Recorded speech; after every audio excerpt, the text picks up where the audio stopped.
The division of two polynomials. Basically, the division of two polynomials has the same logic as the division of numbers, where a number x, dividend, is divided by another number y, divisor, to give a number z, quotient, and a remainder r as a result. In symbols, we have the following shown on screen. Hence, the inverse of this operation is written, we have the following shown on screen. When two polynomials p, x, and q, x, are divided, the result is another polynomial s, x, and another polynomial r, x, as a remainder. In symbols, we have the following shown on screen. In the division of polynomials, it is convenient to use the same schematic method of long division explained in tutorial 1.3, where numbers are written in a column, as in the numerical example. We have the following shown on screen.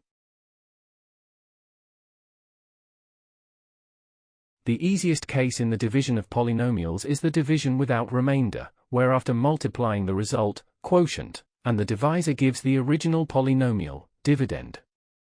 However, if the above schematic method is not used, it is a challenging task to make the division of polynomials, as it is difficult to understand a priori, which are the factors. For example, dividing the polynomial p, x, equals x cubed minus 1 by x minus 1 gives x squared plus x plus 1.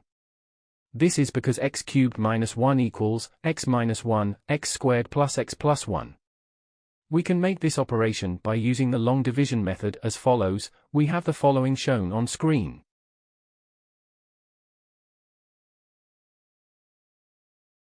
Example 1. Use the factoring method to make the division of polynomials p, x, equals x to the power 4 minus 1 and q, x, equals x plus 1, and then check the solution by the long division method. Solution 1.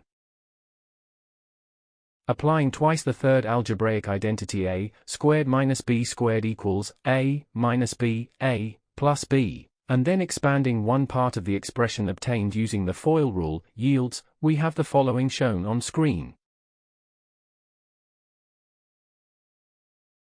Thus, we have the following shown on screen.